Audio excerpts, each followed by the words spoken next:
Os crimes que trarei até vocês hoje podem até parecer aqueles casos que, com o passar dos anos, viram lenda, uma lenda urbana sangrenta, pois a história desse jovem assassino é tão insólita que beira mesmo a ficção.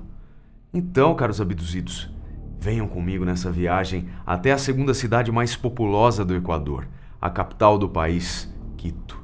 Vamos passear pelas décadas de 70, 80 e 90, em um cenário que muitos de nós já vivemos ou ainda vivenciamos. Um bairro dominado por traficantes, criminosos, com pouca ou nenhuma presença do Estado. A falta de segurança era geral. Assim era a cidade de Quito entre os anos de 1991 e 92, momento em que os crimes do relato de hoje ocorreram. Taxistas, homossexuais, caminhoneiros, qualquer um desses poderia ser o alvo de uma gangue e um homicida específico que estavam assolando a cidade e seus arredores. As autoridades estavam literalmente em pânico, pois, por mais que se empenhassem, não conseguiam chegar a um suspeito pelos crimes. Eu sou o Marcos, sejam todos muito bem-vindos ao Insólito. Em Cantão Chuchu Finde, nasceu em 28 de fevereiro de 1976 Juan Fernando. Ainda pequeno, ele se mudou para a cidade de Clemente Baquerizo, na província de Los Rios. Sua mãe era uma lavadeira que não conseguia mais criar o pequeno filho e assim decidiu deixá-lo para adoção. Ele tinha apenas 1 ano e 2 meses. Não demorou para que fosse adotado por Rafael Olivo Hermosa Fonseca e Zoila Amada Soares Merrija. O casal levou a criança para morar em um bairro populoso ao norte de Quito, onde viveria então o agora Juan Fernando Hermosa Soares. Seu pai adotivo, em razão dos negócios da família, passava mais tempo viajando do que em casa.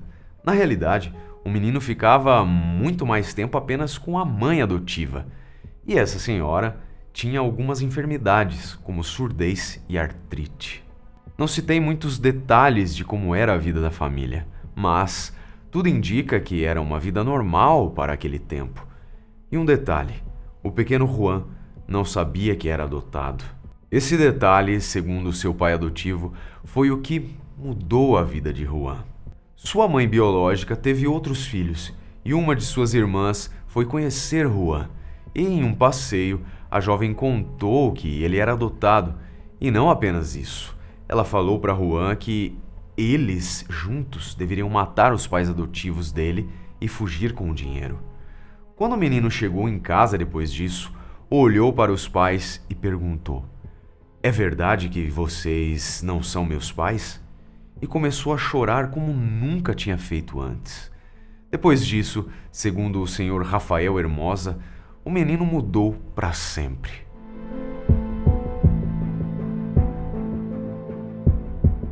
Aos 13 anos, Juan cometeu o primeiro delito conhecido, um roubo de carro.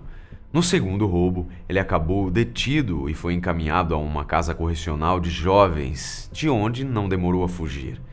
Aos 15 anos de idade, ele já era líder de uma pequena gangue de jovens que passava os seus dias dentro de fliperamas e as noites em boates e festas. Juan era um jovem magro, estatura média, pele morena e cabelos crespos e escuros, uma aparência comum para os padrões daquele país. Mas, segundo pessoas que o conheceram, ele tinha um olhar diferente, frio e misterioso. Tudo, apesar dos pesares, seguia normal na cidade, até que, após uma noite de festa, ele e seus amigos pegaram um táxi. Era madrugada de 22 de novembro de 1991.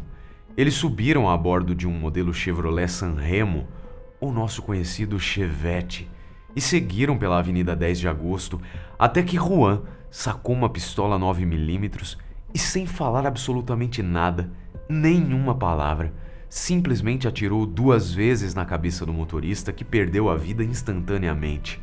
Um dos outros jovens dirigiu o veículo para o sudeste da cidade, onde se desfizeram do corpo em um guarda-raia, como são chamadas no Equador as vias estreitas que saem dos caminhos principais e levam para locais mais isolados, aquelas vias alternativas com quase nenhum trânsito. Só no outro dia, as autoridades encontraram o corpo e assim tinha início uma onda de terror na capital equatoriana.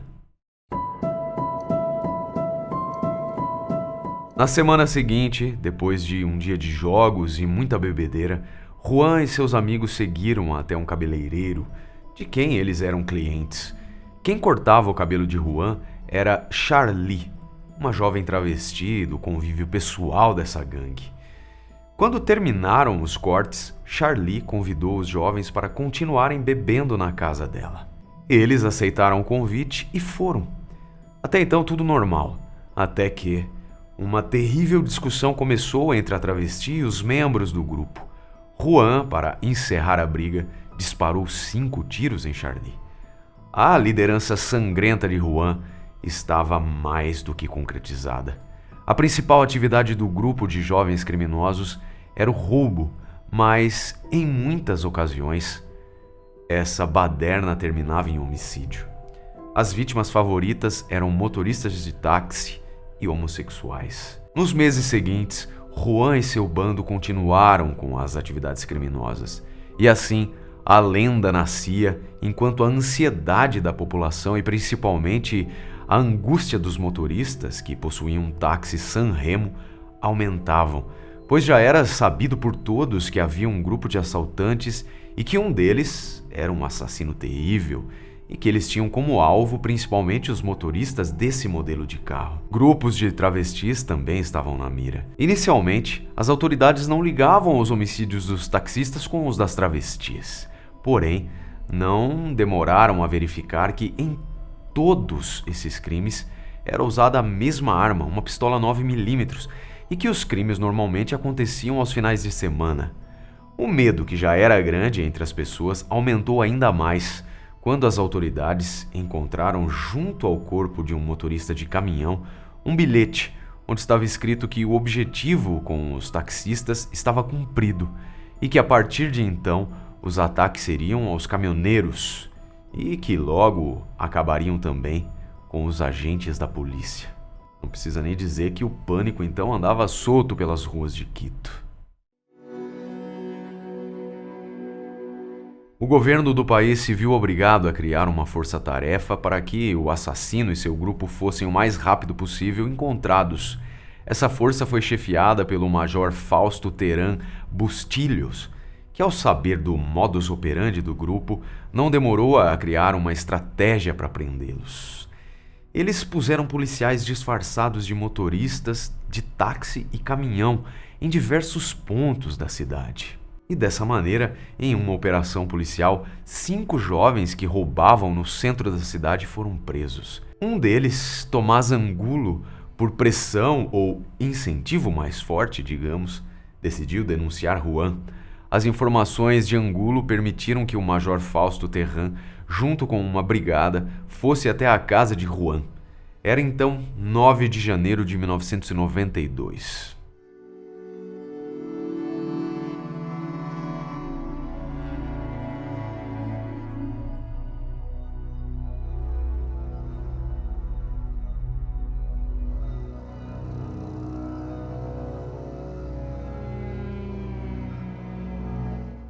A prisão de Juan, que vou contar a partir de agora, até hoje é contestada pela forma como ocorreu.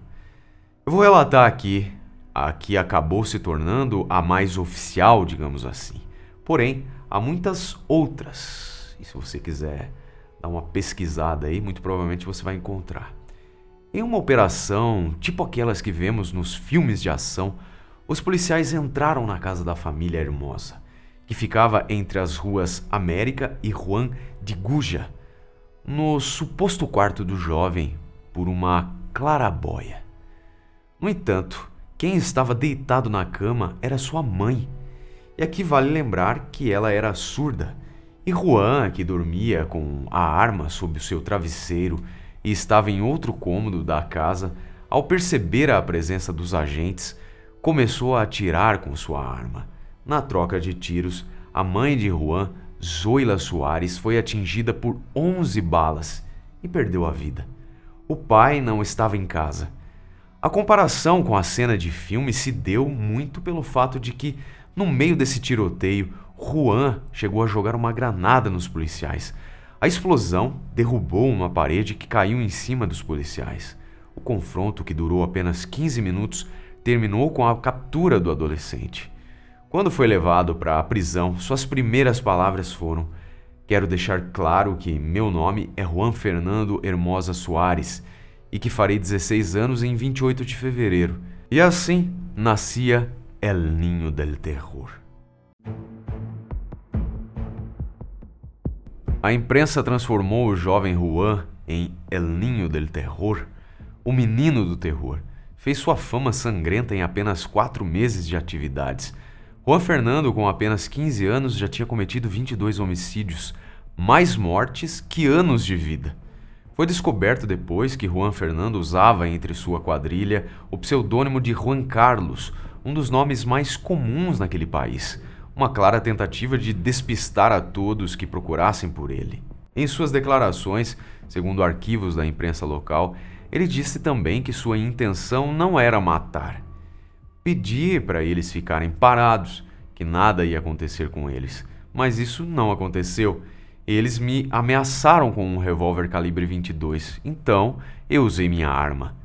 E um taxista tentou me acertar com uma chave de roda, então também fui obrigado a atirar. Pois é, abduzidos, como vocês puderam perceber, ele confessava de forma tranquila os crimes, não é? Durante as investigações, foi concluído que a arma 9mm usada pelo assassino em todos os seus crimes chegou até ele através dos policiais corruptos Wilson Rosero Vicunha e Rafael Puchachela, que não venderam armas apenas para Juan, mas também para todo o pessoal da gangue que ele chefiava. Em algumas das declarações, Juan disse que não agia por vontade própria, e sim a mando de um general aposentado de nome Geoffrey Lima, que buscava vingança dos taxistas, pois sua filha havia sido abusada por um deles. Porém, a ligação entre o jovem Juan e o tal general acabou não sendo provada. Ao final do julgamento, foi constatado que ele tirou a vida de 8 taxistas, 11 homossexuais, um motorista de caminhão e seu ajudante, e um homem que ele confessou ter matado porque devia dinheiro de um roubo para ele. Pelos 22 homicídios, Juan foi condenado. Porém, por ser menor de idade, foi condenado a apenas 4 anos de prisão, pena máxima que a lei à época permitia para punir menores no Equador. Seus comparsas também foram julgados, mas apenas por roubos e outros delitos, pois Juan assumiu ter sido apenas ele o mentor e autor dos assassinatos. Já no Centro de Reabilitação de Menores Virgílio Guerreiro, Juan Hermosa, em menos de 2 anos, voltou aos seus atos criminosos. Segundo as informações, reabilitação estava apenas no nome do local, pois não havia nada lá que ajudasse os menores. Eles apenas viam o tempo passar. Então, cansado de ficar lá, Juan pediu para que sua namorada trouxesse uma arma para ele, para dentro da prisão, para que ele pudesse escapar. Apenas 16 meses tinham se passado quando Juan liderou a fuga com outros 10 adolescentes. Durante a fuga, ele matou com 5 disparos o policial Neptali Sailema, um guarda do presídio que tentou detê-los. E aqui vai mais um detalhe: a família desse policial morto nunca pôde buscar justiça contra o menor em fuga, pois, pasmem, segundo as leis equatorianas, não se pode ter 2 processos pelo mesmo crime. E como ele ainda estava cumprindo pelos assassinatos, nada podia ser feito. É bizarro o que fala, né? A liberdade durou pouco, apesar de ele ter conseguido viajar para a Colômbia e se instalar em Bogotá, mas seu rosto já era conhecido das autoridades colombianas, então não demorou muito para que eles o encontrassem e o mandassem de volta à prisão no Equador. Já outra versão é que o próprio Juan, cansado de passar fome, teria se entregado às autoridades para completar sua sentença. O fato é que é tudo muito confuso e pouco claro como vocês puderam perceber, né? Mas tudo isso é embasado nas fontes disponíveis. Whatever. Dessa vez, Juan ficou isolado de todos os outros detentos pelo restante de sua condenação. Ele tinha apenas contato com um padre, seu pai, um amigo e uma psicóloga. E aqui vai um outro detalhe. Como ele era uma espécie de celebridade do crime, muitos pagavam por entrevistas com ele, o que era permitido pelas autoridades, fazendo com que Juan ganhasse muito dinheiro. E dessa forma bizarra foi até que ele cumpriu sua pena. Era 11 de janeiro de 1993. Saiu livre? Será? Juan Hermosa deixou a capital e viajou para Sucumbios, na Amazônia Equatoriana, para morar com o pai adotivo. E assim, o jovem de 20 anos, que tinha matado 22 pessoas antes da condenação e mais uma durante sua fuga, estava solto e livre para viver o resto da sua vida da forma que quisesse. Mas ele não tinha paz, pois ele era muito famoso. Mesmo longe da capital, onde tinha cometido seus crimes, as pessoas sabiam que por ali estava El Niño del Terror, que já era um homem. Pensa aí comigo, abduzidos. Se ele fez tudo aquilo quando era um adolescente, o que ele poderia fazer agora que já era um homem formado, um adulto? Mas essa tal liberdade não durou muito. Juan saiu na noite de 26 de fevereiro com alguns amigos para uma festa. Lá, ele foi reconhecido pelos clientes e por isso o dono do local pediu para que ele fosse embora. Ele saiu e desapareceu. Seu corpo foi encontrado às margens de um rio em 28 de fevereiro de 96. Casualmente, ou não, no mesmo dia em que ele completaria 20 anos. Seu rosto estava irreconhecível, de acordo com as notícias da época. Seu corpo e rosto apresentavam diversos buracos de bala. Tinham cortes de facão nas costas e as mãos estavam amarradas com arame. Sua identidade só foi descoberta pelos documentos em sua carteira. Tinha carteira de estudante de estabelecimento de educação à distância, Monsenhor Leônidas Proânio. Portava a cédula de liberação emitida pelo juizado de menores e também guardava um recorte de jornal que dizia "A Síndrome de Hermosa em todo o país". As autoridades chegaram a dizer que 5 pessoas haviam matado Juan Hermosa. Depois da repercussão de sua morte, muitos começaram a acreditar em vingança, outros tantos em queima de arquivo. O que se sabe com certeza é que as autoridades à época não fizeram questão alguma em investigar a morte do menino do terror.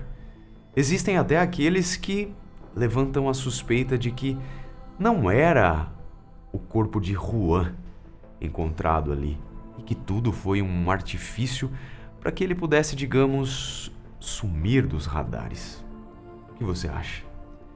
O fato é que assim, sua morte continua sendo, e pelo jeito continuará por muito tempo, como um grande mistério. Muito obrigado por sua companhia. Até o próximo episódio.